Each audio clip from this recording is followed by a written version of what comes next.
is this really all there is? There's got to be more. There really does. But did I have it in me? I didn't even know what copy and paste was. I'd worked in restaurants. You got to try different things on for size to see if they fit.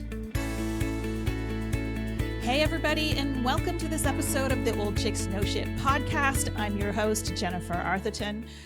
Today, I have another courageous and inspiring reinvention story for you. So many of us feel this like stirring when we reach midlife. Like we start questioning ourselves, like, is this it? Is this all there is to our lives? Like we're looking around at our jobs and our families and everything happening. And we're going, is this it? Is this all there is? Like somewhere deep inside, we have this like longing or this like niggling that there has to be something more. And it takes an immense amount of courage to start listening to that little niggling, let alone taking action to explore what that actually means. And that is exactly what my guest today did. So my guest is Stacey Burch, who is otherwise known on social media as Hot Flashes and Boarding Passes. I love that handle so much. And it plays very prominently into this reinvention story. That's why I mention it. Who, you know, when she felt the midlife itch, as she calls it, at the age of 50, it led her to completely upend her life and start following her passions. So, Stacey, welcome. I'm so happy to have you here with me.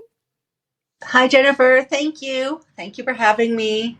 So tell us a little bit about your life leading up to the midlife itchies and like, what was that like? What were you doing? And how did the midlife itchies show up for you? Because I think we all kind of experience it in maybe a slightly different way.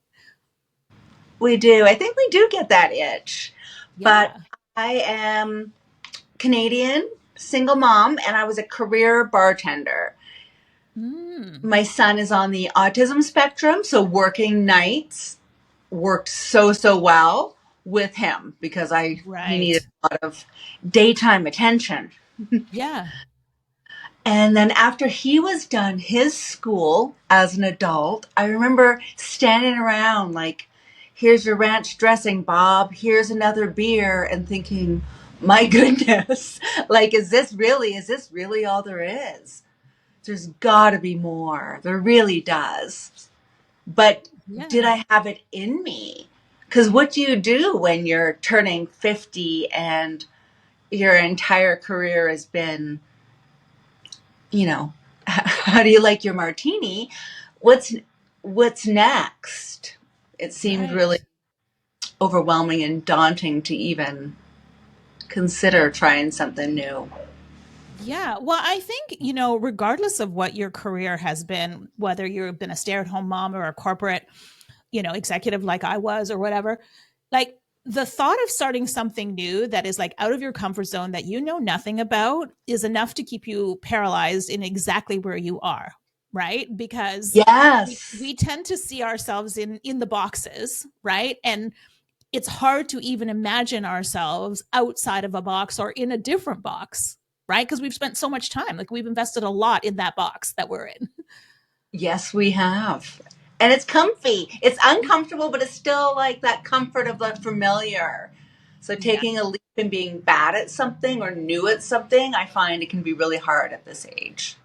Well, and I think too, you know, humans are fascinating in that like we love our comfort zone so much that we would rather stay in our comfort zone, even when it no longer serves us, than to step outside of it and try something new, because we naturally assume that what we know is going to be better than what we don't know. Yet there's like a 50-50 shot that what we don't know could be wildly better than where we are now. And even if it's not, even if we mess up and it's like, we survive it and it teaches us what we do and don't like, or it teaches us so much to just give it a go. Yeah, right. But for most of us, it's easier said than done, right? Well, I did it. You did it. So I remember. So there you are, like you're okay. So you're a single mom. Your kid is now gone, and you're like, "Is this he really lived what with? I empty nested him. He's still in my home in Canada. Oh, you left him in the house. Okay, I left him. Did Okay, that so a lot. there you are then questioning like, okay, can I really keep doing this job? Like it served a purpose. Absolutely. It was perfect when your son was growing up, but you're like, is this really what I want to be doing? How do you even begin to take that first step to be like into the what's next? Well, I got really lucky. Every night I love to travel, and as I really have always prioritized that, whether it's a 4 day little escape as a solo mom raising her kid. I really needed those moments, so travel has always been something that's been really important to me. So I remember I would come home from my shifts late at night, and I would sit and I would scroll Instagram looking for like the next dreamy destination that I could work towards. Like, okay, maybe you can't change your life, but you could like go to Mexico. Like you could get away for it. So I was scrolling and I saw this thing where you could win a scholarship to go to a social media boot camp in Bali. And I Mm, was like, what is a social media boot camp? Like, what is this nonsense? I wasn't, I had no idea. And they said, if you write a story about like why you're deserving, you could win. And I was like, whoa. And then everyone started to share their stories as to why they were deserving. And I was like, people were like, our house burnt down. Like, they were telling these horrible, tragic stories of how they needed this second chance. And I was like, okay, well, I can't like, a sob story is not going to win this for me because I can't out tragedy the people that were sharing their. yeah, yeah. So I shared like just a funny, humorous, but hopeful story about why I thought, I deserved to win this because I could go to Bali and they would teach me a whole new skill that would hopefully get me a whole new job. Wow. Okay. So had you ever thought about like a career in social media before that? No, not at all. So No, other I than just social media was just scrolling, looking at vacation, like places to go on vacation. Like that's pretty, that's pretty. My account wasn't named Hot Flashes. I wasn't an influencer. There was nothing about me that said this. But wow. when you think about new career, you think, okay, do I have to get an education? How do I get training? This seemed really easy to me. I was like, whoa, I get to go to Bali for 2 weeks and you're going to teach me skills for a new job? Like this, let's, Yeah. and it's free. Like, let's try this, girl. And I won. Wow. So just out of curiosity, like if you weren't going to out sob story the people, like what was the gist of the story that you wrote? That I'd been a single mom. I remember living in New Oh, York and last call was 4 a.m. I worked in nightclubs till 4 in the morning and got my son to school. Like I put in some work and I was ready to make some changes. And when I was scrolling and looking for vacation spots, I never saw me. There was always these young girls with these flowy dresses and these little hats, sun hats on, staring off into the distance and all these dreamy places, but there was never a woman in her 50s in all these travel mm, accounts. I never saw me and I wanted to be that difference. wow. So that's what you told them in your story. And they were like, okay, yes, it's you. You win. I told them a little summary, like, woe is me, life was hard, but I Yeah. kept it hopeful. And then I was like, I'm ready. I'm ready for something new. And I think I can do this. Wow. Wow. So, okay. So you're like, okay, I'm going to Bali and I'm going to go learn social media. So what was that experience like? I could picture you like showing up in Bali and maybe all of the people in your social media class are like in their 20s. Like was that Oh, the it was case? horrible. I cried. They knew I'd only used a computer for Facebook and like to send a resume out. I didn't know all these shortcut keys or you had to do like that was a thing. I had no idea. So as they were teaching the class and everyone's doing all their things, I didn't understand the basics of a computer or so many of the Mm. apps and systems and things everyone was using. And I think by day 3 I just bawled And the teacher had her brother come sit next to me like I was a special needs student so he could teach me and help me navigate it. Isn't that interesting? Okay, so you literally like jumped out of the pan into the fire at the very bottom end of the learning curve. Like you were like, this isn't like something that you had practiced or you had some inkling. Like you I had didn't know how to no copy. idea. I didn't even know what copy and paste was. I'd worked in restaurants. I remember my son, when he needed help on a computer, we had a Dell. So we didn't have like the Oh Mac. god. He has one. He had one once he aged, but I wasn't, helping him with his homework Yeah, at yeah. that point. So I had no idea what I was doing. Wow. Like that takes an immense amount of courage. And I can imagine like the sense of like, what the hell have I done? Like, did you experience that? Like where you were got there and you're like, oh my God, what did I do?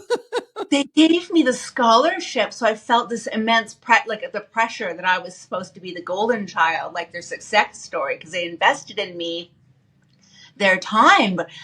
And I remember we were talking to the mentors, and I remember my goal was I wanted to go help the dogs in Tulum, Mexico. I wanted the freedom location of working online so I could go make a difference, Mm. rescue pups in Tulum. And I remember one of my mentors saying, Stacey, you're very personable and you're really bad at computers. Have you ever thought of just hosting an Airbnb experience in Mexico where you take people for sunset drinks? And I was like, aren't I here to learn to be a social media manager, like marketing? And he was like, I don't know if that's going to be for you. Wow. Wow. It has. So I've been one now for 4 years. yeah, I And was I just even gonna built say my own it all website. it all worked out. But again, like I come back to this like courage and resilience because as I'm like reading your story and I'm kind of following along, I just keep thinking like, like everything was against you, right? Like and then the teacher tells you, maybe this isn't the career for you, but somehow you just keep persisting. Like what was it within you? Like was there some part of you that believed like, yes, I can do this? Or like how did you keep coming back to that resilience to be able to keep going to be where you are now? I think I've always had that a bit in me. I remember them telling me my son needed like to go to a special needs, and I was like, no, he's staying in regular classes. Like I've always been hell bent on like, okay, you're gonna do this. But if you've ever, as a 50-year-old, I was turning 50, and every single day you start your shift as a bartender changing with the 19-year-olds. You got to undress and put on that uniform, and you're around perky and tight, and you're just like, I don't think I can do this anymore. I really was Right. I really wanted a change, and Yeah. this was going to give me the tools if I could figure them out. Wow. So after, they tell you, maybe this isn't the career for you, obviously you keep going and you learn it. So like how was that? Like were you just like, yeah, F you, I'm going to continue on. Like how Well, did it was a 6-week online course we did, and then the 2 weeks in person. And I remember I flew back to Canada, and that's when the world closed. Like I marched into my shift the next day, and they were like, "Get out! You've been to China." And I was like, "It wasn't China." And what do you oh mean, get COVID? out? COVID happened. So then I was like, okay, I'm not a bartender anymore. I'm nothing. So I'm just going to sit home with my son and ride this out. Spent a lot of time online, started networking with different people, joined another community because I really liked being in a group of people that were doing the things I wanted to do. I realized that was going to be it. It wasn't going to be talking to my girlfriend about it because she didn't understand what I was up to. Right. So I joined a community called Sidewalker Daily that supports content creators. And I was waiting this thing called COVID out in Right. lockdown with my son who wants to spend his time rapping in his bedroom and like Wow. watching porn anime. I was like, oh, I got to get out of here. I can't live with this kid any longer.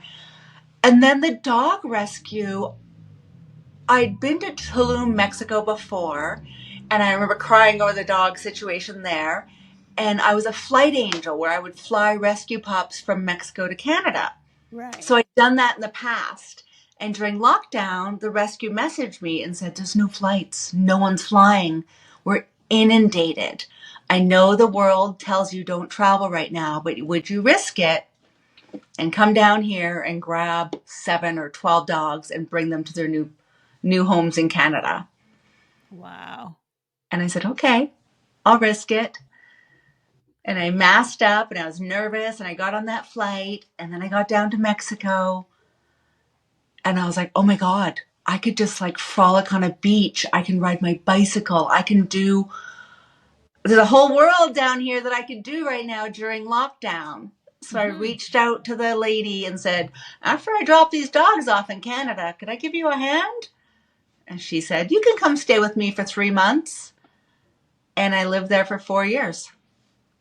Wow. So the dogs literally, and in the middle of COVID, you're like, okay, you know what? I can get out of Canada. I can go to Mexico, kind of live my dream. But how at that point were you thinking, how am I going to support myself through all of this? Like, how did the social media kind of layer onto that? I knew that I had to support myself. Yeah. And yeah, but I was like, I can do this. Like I changed my name to Hot Flashes and Boarding Passes. I was getting some traction on the internet. Me running off to Tulum. I reached out to a photographer in Tulum. There was a mermaid in Tulum, a photographer in Tulum. There was a few people and I was like, hey, I'm really good at this social media stuff. I could help you. And I did it for dirt cheap. It was really embarrassing what I did it for in the beginning. Yeah. But it got me my sea legs and it got me known and it got me seen in Tulum. So the jobs slowly started to roll in And then you turned it into a career. yes. Yeah, and I want to go back to something that you said. So I remember coming across you on social media, um, and following kind of your travels. I think like I saw you dog rescue because I dogs are on my feed all the time. I have a pup. Anyway, the algorithm shows you, and I think that's kind of where I first saw you. But you said something a little while ago about starting your social media handle, hot flashes and boarding passes, which again I freaking love because I relate so well to both of those things.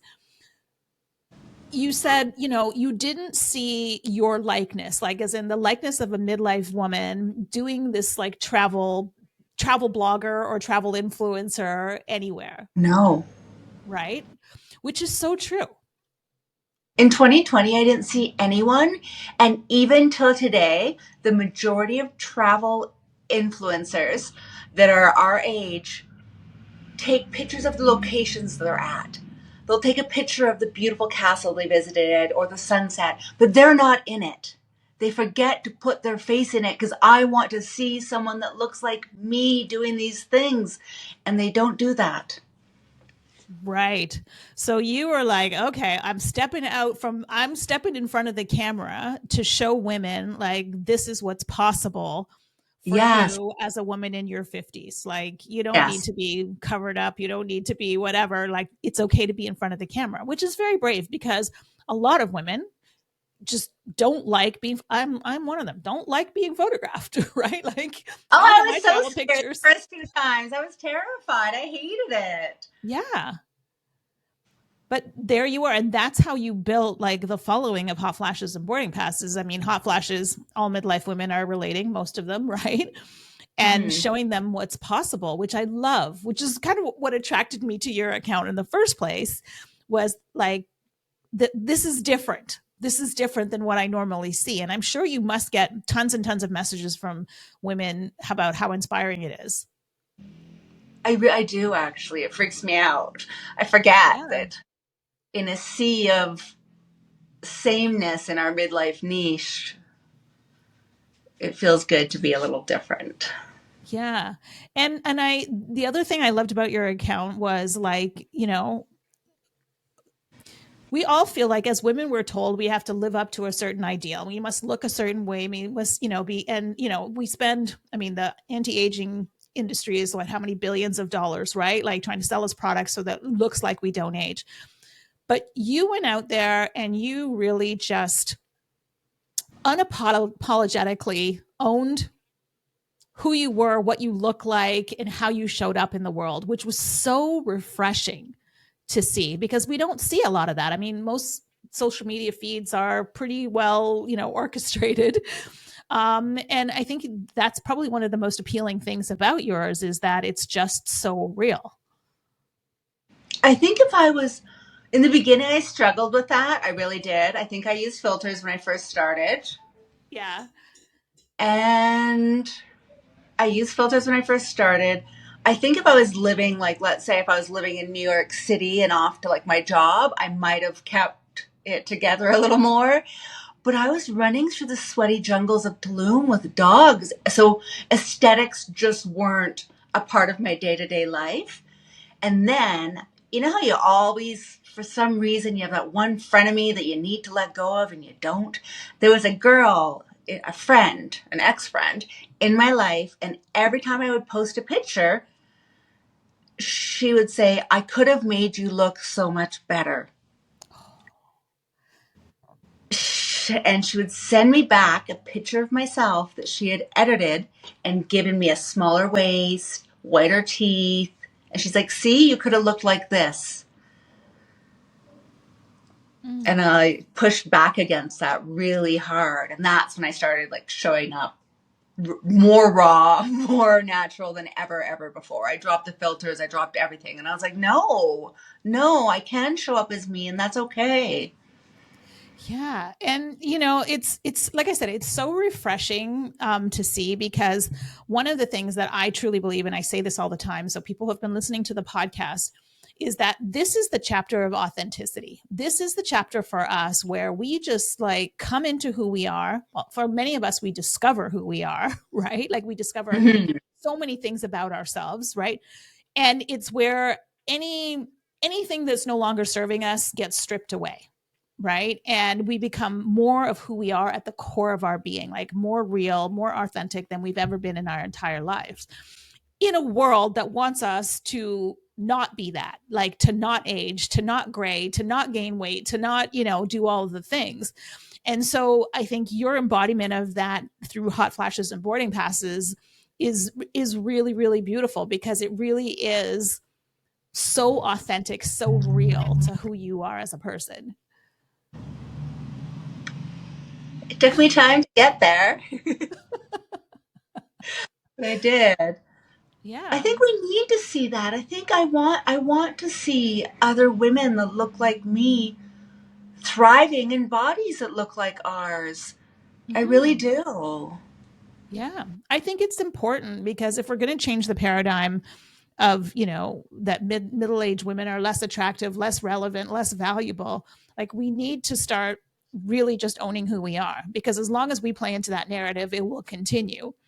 But as we step out and just like really, eschew the narrative, then we can start breaking it down, right? Like, we Hmm. need to be able to believe in ourselves enough first to be able to step into that. And I think that's one of the beautiful things about your story as well too, is that belief in self. Like, from bartender to social media expert, right? And people telling you, you don't look the right way, or this is maybe not the career for you, but that belief in self that you can like, this is the life that I want, and I can make this work.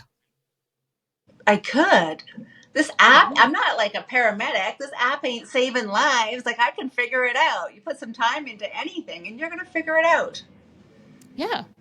Yeah, exactly, right? So what does your life today look like compared to, 2020, like where you're stuck at home, no job basically because everything's shut down. What Oh, I is your was life today? jobless. There is no one Yeah. hiring me back. Every Yeah. Toronto, Canada, their restaurants were closed for over 400 days. I know. Isn't that insane? Yeah, and when restaurants reopen, they're not like, "Hey, remember that bitter, washed-up 50-year-old? Let's bring her back." It was over for me. Now I ran away from Tulum for a little while because I recognized that dog rescue had me, what's that called? Compassion fatigue. I was a little Mm, worn out. I need to honor that. So I ran away to a little mountain town. So, yeah, way up in the mountains in Mexico by Guatemala for a 6-month timeout. And Yeah. I can do those things now. So you're running a social media business. Is that what you do now? Mhm. And I also, 6 months ago, was it 6 months ago? 6 months ago, I remember I lost my mom and I was like, whoa, here I am, like putting dogs down constantly. I lost my mom. I was like, whoa, girl, you're going through a little rocky point like you did in 2020. Let's figure things out. So at that moment, I was like, you know what? The done for you reels changed the game in social media. Back in the day when I first started, it was just pretty little squares. Now Mhm. people wanted video, and now people want face to Yeah. camera. Yeah. They want that. So when I do a done for you as a social media manager, brands let me take over, it's missing that face to camera. Mm. It really is. Like nowadays, even if you're a product and not a personal brand, people want to see like what's the day-to-day life of your employees, what's behind the scenes, what's your warehouse look like, what's going on. People really want more from brands and Yeah. from humans on social media. So the done for you wasn't working for me as well. Mm. Clients are like, yeah, Stacey, you can make me Instagram famous, here it is. And I'm like, no, I need us to do it together. I really Right. do. In order for you, yes, you can be a successful business and I do it for you, but are you going to reach the level you want? You're not. You're just Right. not. So I was like, let me start something new. So I started the Grown Gals Gang, where I have a membership club where I give them the support and the mentorship and the accountability where we can do their social media together. So who are the people who are in the Grown Gals gang? Like what types of You know, people are the in first that? time I did it, I wasn't sure what I was doing. I was like, okay, girl, I don't know if we're going to do this. And I remember I had 10 ladies sign up immediately. And I was like, okay, we're done. I don't know. Like, I didn't want to put too much on my plate. I was like, okay, 10's it. We're capping it. And we did it for only 90 days, which I regret. I wish I just kept that membership growing for as people needed it. But I was also learning. So the first one we did 90 days. The next one launches September 1st. And it's midlife women with personal brands, or I've had clients that have a corporate podcast. I travel companies, all different types of Hmm. ladies just trying to find their way on this app. On social media. Wow. So Yeah. what advice would you give to a midlife woman who is, maybe starting a business or a personal brand, um, and is trying to navigate, because I consider this the uphill climb of Instagram. Like, what are your kind of top three pieces of advice that you would give to these women who are trying to navigate Instagram? Every person is chasing that number count. Everyone I work Mm, with, every female is like so concerned with their follower count. Build yourself a community first. Reach interesting. out, network, get that community, because not only do you need that, because as far as the mental of building Instagram can take a toll on you, if you're posting to crickets and no one's responding, if you reach out under that midlife hashtag, whatever, whoever your humans are, find them, Mm, leave meaningful comments on their pages, and build a relationship so that they're supporting you while you're growing that following. Because it's really, really hard to do it alone. it's a great That piece of community will advice. make you feel so much more supported. Yeah, that's a really good piece of advice. I was talking Um, to a lady the other day, sorry. no, no, go ahead. I was talking to a really successful lady the other day. She's in her 60s. She's got 50,000 followers.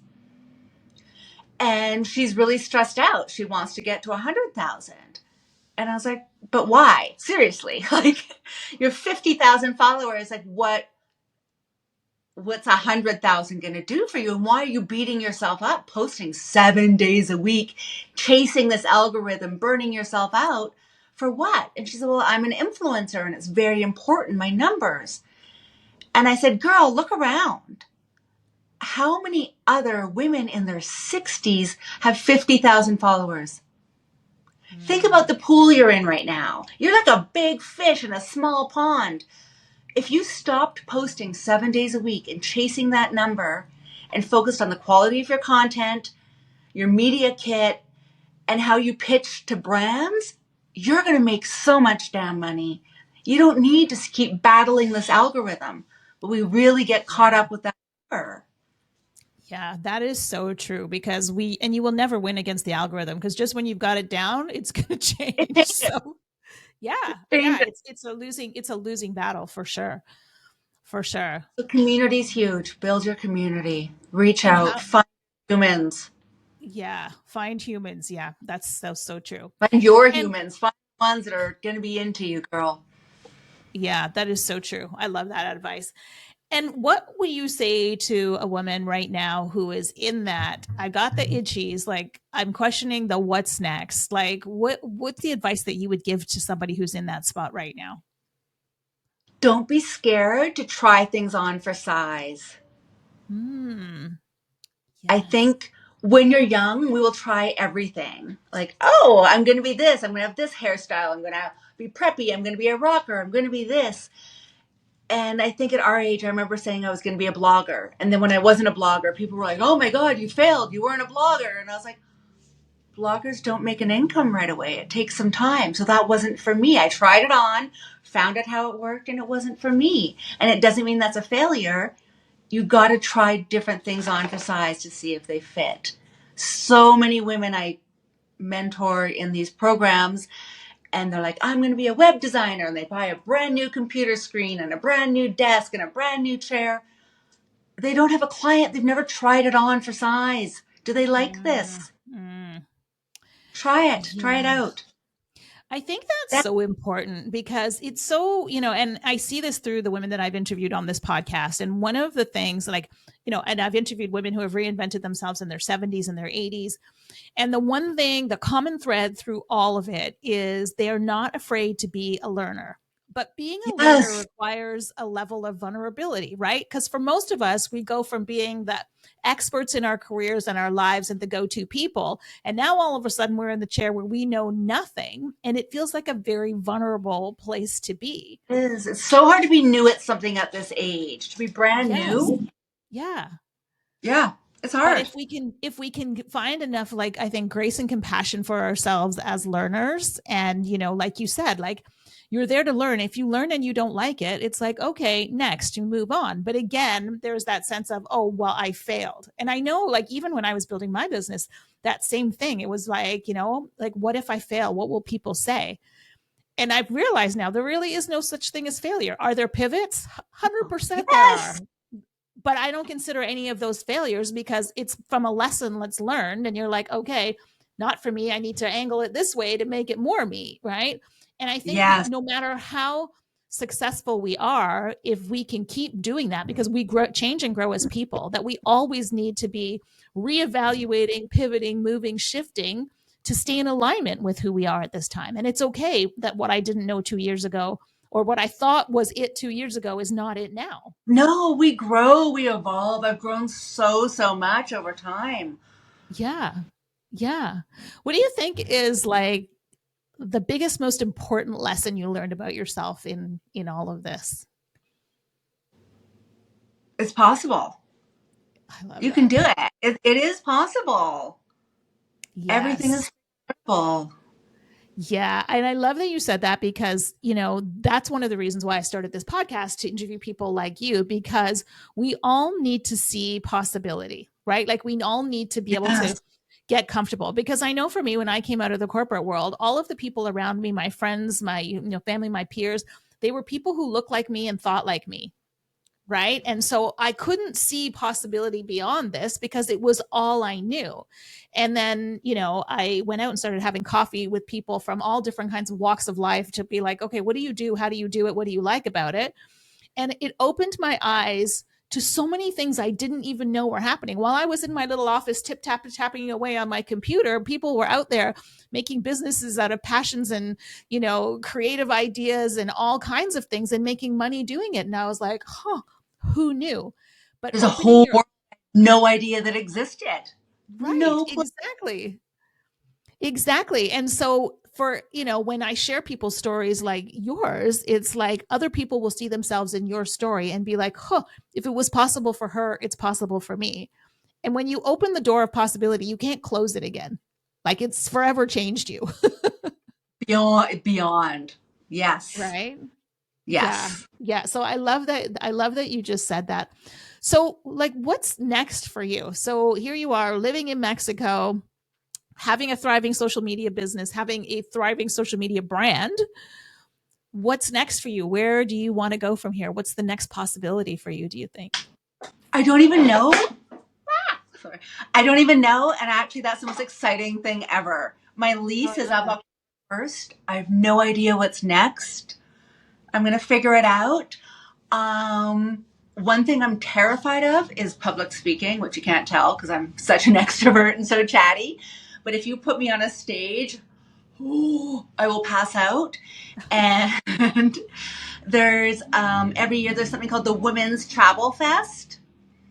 And last year, the founder looked out at the audience and she said, the gals are changing. We're starting to see more women in their 40s and 50s coming to Women's Travel Fest. And before, we only saw the younger girls Mm, showing up. isn't that nice? So she reached out to me and hired me to be a guest speaker in March in Los Angeles on a massive stage in a theater in Wow. LA for a Women's Travel Fest. That is so cool. That is so Just cool. kind Good for you. Right. So now you're going to go learn another new skill. of if I'm going to learn it, pass out. There needs to be a defibrillator, like You'll on the learn stage. it. Listen, if Oh. you've come this far, you didn't come this far to just go this far, No, that's what right? I tell myself. I'm like, just keep going. Just see what Just you can keep going. do. Keep Yeah. pushing yourself that comfort zone. Yeah. And I love that curiosity that you have about, like, I don't know what's next, but you know what? I'll figure it out. And it's like that excitement, the curiosity and the excitement about like what's next, what's possible, what's going to come my way. I love that so much because it's something that I have had to learn because I was like I need to know the 10 steps in front of me before I take the first step. And I've learned along the way that sometimes, when I don't hold on to that expectation, steps will appear in front of me that I never would have thought possible. And so always kind of being open to like what's possible, what's the next magic, that could happen. Like and it's a fun way to be. It's so much more fun than needing to be It like took in me a while to control. get here. Trust Yeah. me. I had to let go. And Tulum that's really Tulum helped me with that. There's Tulum, like the beach road is off the grid and suddenly your phone doesn't work. And I remember when I first moved there, I'd be driving with my girlfriend on this beautiful beach and my stomach would be in knots because I'd say, what if something happens to my son? He can't reach me. We can't be here. right. I can't be driving around with you all day. My son might be calling me. And she's like, Stacey, you're in Mexico. What are you going to do? And I was like, I don't know. But over time, I was like, okay, no one can reach me and it's going to be okay. When I get home, we'll sort it out. And I suddenly got used to, okay, no one can reach me. And then you'd have a whiteboard on your wall and you'd plan your week and your day and it would all go to shit because I'm in dog rescue and, things happen and life happens. And I'm like, okay, let's get rid of the whiteboard. Let's not stress about no Wi-Fi. And slowly over time, I was like, okay, let's see what this Yeah. next day brings.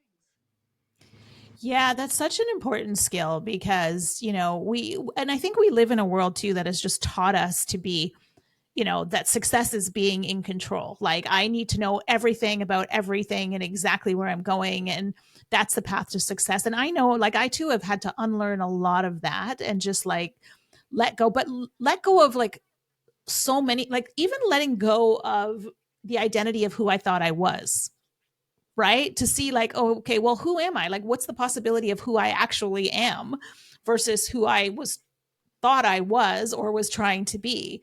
And so even like letting go of your identity, or because I hear women like in my community, my clients, and they're like, well, I can't do that because I'm just an accountant, or I'm a teacher, I can't do this thing, or and we're defined by these boxes again. No, girl, you can do anything. Some Right. people like their boxes. Some people are box people. Like my sister is a like nester. She Yeah. thrives on routine and box. But some people aren't. Yeah. And for those that aren't, let's get out of those suckers. Well, and that's true because the box is very confining, right? Like it's very, you know, so it's really interesting that you say that, because the letting go, I think, is a huge part to really like living a life that feels, at least for me, I can't speak for everybody, but living a life that feels good to me has come from letting go of having to know everything, be in control of everything. And the biggest part is trusting myself to be okay with it. Because that Yes. was the big lesson, right, for me. I had to shut out friends and family who'd be like, "What are you doing with your life?" And it really triggered me. And then I realized, because I wasn't quite okay with it yet. And then I realized Yes. once I got okay with it, it didn't bother me anymore. They can say all they want to say, and I'm like, I'm okay with living like this. Yeah. Worst scenario, it all goes to shit, and I go back home and pour someone a coffee. Like, I'll be fine. Yeah, yeah. Yeah, that's so good, because even,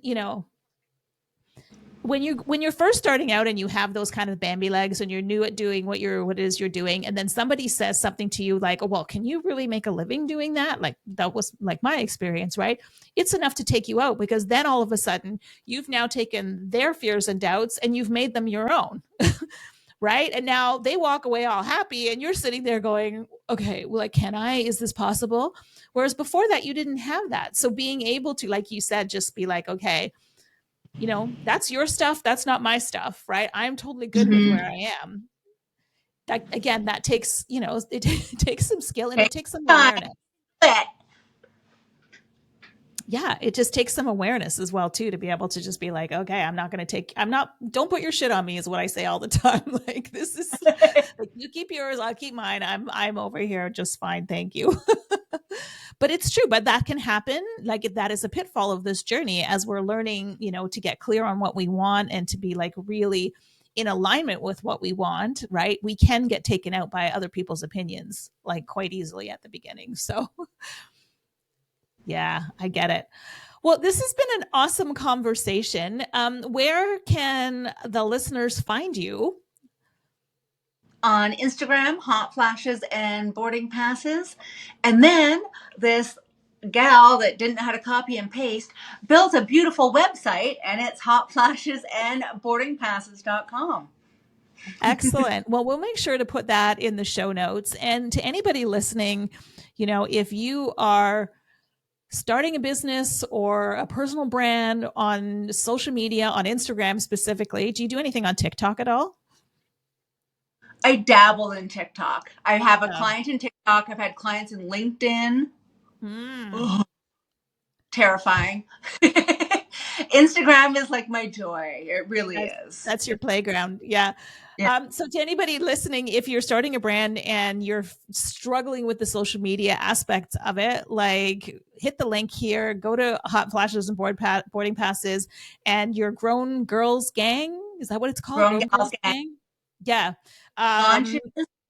It launches next week, and it's ongoing forever. It's going to be forever, because I realized it's really lonely when you're doing this stuff, and getting a fresh set of Yeah. eyes on age is huge. Getting support is huge. Accountability is huge. Yeah. I 100% Yeah, agree with all of that. all of Amazing. feel good. Amazing. Well, thank you, Stacey. This was such a great conversation. And to those of you listening, please go check her out, Hot Flashes and Boarding Passes. Really fun Instagram account. And if you want to learn social media, hit the links in the show notes as well too. And to those of you listening, if you love what you heard today, it would be the greatest honor if you could go leave us a rating or review on this episode, or even better yet, pass this along to a friend, a sister, a relative that you think might get something out of it. So until next time, thanks for listening to the Old Chicks No Shit podcast. If you like what you heard, the greatest compliment you could give us would be to comment below and subscribe. Or better yet, you could share this episode with a friend, a relative, or somebody you think could get something out of it. And remember, midlife is not the beginning of the end. It's simply the beginning of your kick-ass next chapter.